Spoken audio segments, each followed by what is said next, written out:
All right, ready to dive in. Always. Today, we're looking at something pretty wild. The idea of turning a simple paperclip into, well, a lot more. I love these trading up Me challenges. too, they're so fun to watch. Yeah. And that's exactly what YouTuber Stevie Sells attempts in his video Paperclip to Rolex My Side Hustle Journey. Oh, yeah, I've seen that one. He's great. But we're not just watching him trade, right? We're going deeper. We'll look at his successes, sure, but also those setbacks.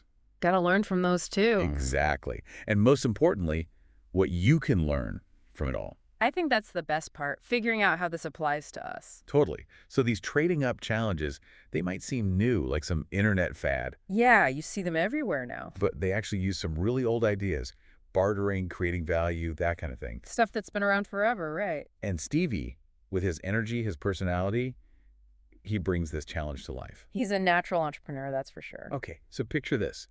Stevie starts with one red paper clip. What would you even trade for that? I don't know, I'd probably just click some papers together. Huh, right. But amazingly, he finds someone to swap it for a nightstand. No way. Then he sells the nightstand on Facebook Marketplace for 20 bucks. Boom. First profit. See, that's what I'm talking about, using those online platforms. It's so smart. You don't need some fancy store or anything. Anyone can do this, really. And Stevie keeps going. He gets a TI-84 calculator for $20, flips it on eBay, makes another profit. Calculators, nightstands. You might be thinking, where's the Rolex? Start somewhere, right? Exactly. We'll get there. But these early trades, they're important because they show how to start. Like how to build that momentum. Yes.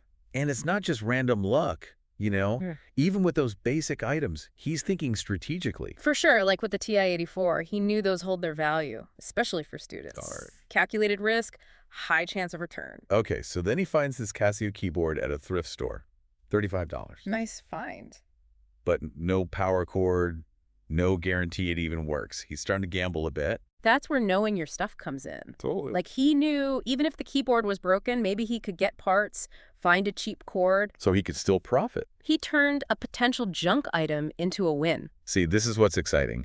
Using your knowledge to spot opportunities. Totally. And his next flip shows that even more. He gets printer cartridges, bunch of them, 80 bucks, Okay. sells them for 200. Wow, nice. How'd he do that? He knew that specific model. It was in high demand, and he timed his sale perfectly. Market awareness, understanding supply and demand, it all matters. Now he's got some cash flowing. Yeah. So instead of one-off flips, he tries something different. Buys silver necklaces, creates a whole website, Bold move. even runs ads on Snapchat to sell them. Diversifying his approach. Smart. Got to test different things. See Right. what works, what doesn't. Right. It's all about testing and seeing what sticks. Yeah. But this one, not so much. The necklace business, it kind of fizzles out. Hmm. Small loss. Oh, that's a bummer. But it's a lesson. Setbacks happen, and sometimes got to cut your losses. And move on. But he doesn't let it stop him. Next, he finds this awesome BB-8 Star Wars robot, a rare display piece, for 100 bucks. Okay, now we're talking. And he knows instantly this thing's valuable. Star Wars collectibles, especially rare ones, people go crazy for those. He ends up selling it for $350. Big Yeah. profit jump. Nice. But as the flips get bigger, so do the risks. He finds a Unify network switch for $400, Okay. flips it for $500. Then a high-end calculator, $75, sells for $120. Building momentum. And he's not just randomly picking stuff. It's strategic. He's choosing items with high resale value Understanding the market. and using the right platforms to reach the right people. Yep. It's a system. Absolutely. It's like leveling up. And then he does something completely different. Hits up the Nike outlet, looking for shoes to resell. Interesting. Finds some Ola LIs, about $3 a pair. Sells them online for over $75 each. Wow, that's a hustle. Diversifying inventory, tapping into different markets. It's all about keeping your eyes open and trying new things. Opportunities are everywhere. But then comes a reality check. He finds this Moxie robot toy online, Oh. buys it impulsively for $300. Turns out, scam. Oof. And this is important for anyone, right? Ah. Online trading can be risky. You gotta be so careful. Research the seller, make sure the item's real if a deal seems too good to be true. Probably is. Exactly.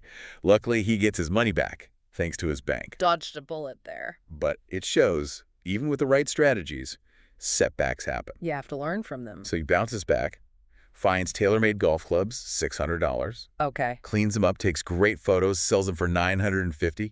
Solid profit. On track. Then a patio set, gorgeous, $1,200. He negotiates the price down to $900. Negotiation is a key skill. You don't have to just accept the first price. He sells the set for $1,500. He even tries to find a car to flip, but nothing in his budget. So, new market. Yeah. Guitars. Love that he's always exploring. Buys one for $1,350. Needs some repairs, though, costs some extra, delays the sale. Sometimes there are hidden costs. Delays happen. And those delays hurt. When he finally lists it, no one wants it. $200 loss. Second major setback. It's a tough lesson. Not every flip's a winner. But he doesn't give up. Finds a Sonance outdoor speaker set, $600. Flips it for $1,300 within days. Nice comeback. He's back on track. But then, maybe emotions take over. He buys another guitar, a Gibson J45, his dream guitar, $1,500. That's interesting. Emotions playing a role. It reminds us we're not just robots, right? We have dreams, aspirations. Definitely. But those emotions can be tricky when it comes to money. He manages to sell it for a profit, thankfully. Then, quick flip, some Moonswatch watches, bought for $900, sold for $1,500. He's getting really good at those quick flips. And then things get really interesting. Ooh, I like where this is going. He finds a PSA 10 Fossil Lapras first edition Pokemon card. Now, for those who don't know, PSA grades trading cards. 10 is perfect. This card's super valuable. Wow. He gets it for $2,300. That's a lot for a card. But knowing those collectibles, the trends, Can be big money. he flips it for almost $400 profit. Feeling confident, he goes big again. An Apple Power Mac, $3,000. He's going for it. And negotiates a bit, gets it for $2,300. High stakes. Sells the Power Mac for $3,000 plus shipping. His total earnings, $3,200. Incredible. From a paperclip. But then, inspired by another YouTuber who flips luxury watches, he decides to try the Rolex market. Whoa. That's a whole different ballgame. Finds a Rolex Oyster Perpetual, $3,100.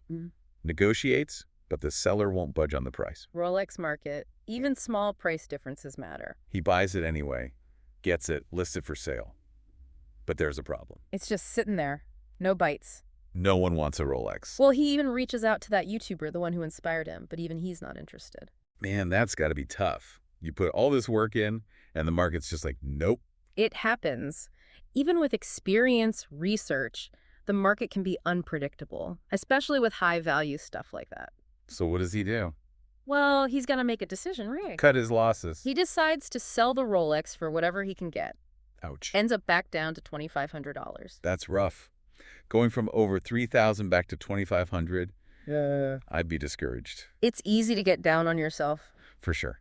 But instead of focusing on the loss, Stevie, he steps back, looks at the whole thing. Okay, yeah, the big picture. He didn't hit that $10,000 goal, but come on, he turned a paperclip into $2,500. That's still wild. From a paperclip to, like, used car money. Massive accomplishment. But it gets even better what he does with the money. Okay, now I'm really intrigued. He decides to adopt a family for Christmas. Whoa.